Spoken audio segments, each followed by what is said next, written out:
Forget cake, forget ABBA, forget birthday parties, even forget devilish Dom's drive to Barnard Castle. Today's Levelling Up announcement by Michael Gove, with 12 pledges to transform deprived areas of the UK and close the gap between the North and the South, will determine whether the Tories are given an unprecedented fifth term at the next election and whether they have any hope of governing into 2030. But has the government done enough to tackle such an existential issue? The jury's out. Michael Gove is indeed correct that the government will be defined a failure if it doesn't deliver its moral mission to improve the lives of overlooked communities outside the elites in London. Boris has been very clear that what we need to do is to change the economic model in this country. Power and wealth has been too concentrated in London and the South East. We don't want to do anything to undermine London's success as a global super city, but we do want wealth to be spread and power to be spread more fairly across society. It should be the case that whether it's in Ballymena or in Aberdeen, in Aberystwyth or in Middlesbrough, that there should be good jobs and you can stay close to the place that you love but still achieve everything you want. Gove's words are why I'm so frustrated that it's those elites in London who seem to constantly drive the government's agenda, largely thanks to the way the metropolitan media work together to scare the PM and his team into action they deem important.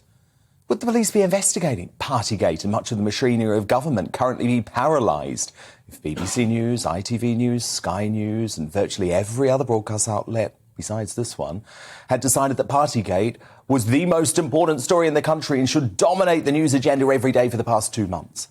For Levelling Up to succeed, I truly believe the government needs to stop marching to the beat of the drum of the London liberal media elite.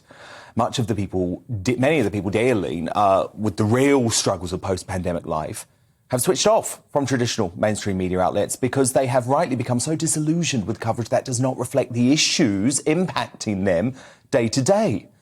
It's the reasons behind the decision to Brexit in 2016, which no one in the Westminster bubble ever thought would actually happen, and the smashing of the Red Wall 3 years later, by the way, too.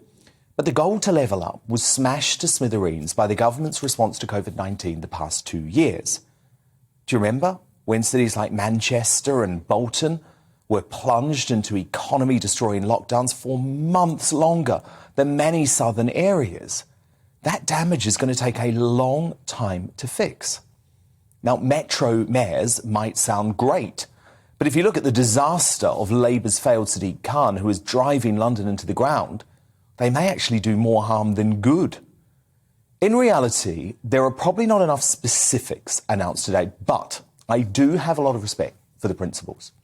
Most important are the pledges to increase pay, employment and productivity in every area by 2030, to boost local public transport to London standards, boost reading, writing and math standards, 5G coverage for the majority of the population, a realistic path to home ownership for renters and reduced crime in the worst areas. But now we must see delivery. And delivery without dither, delay or any more excuses.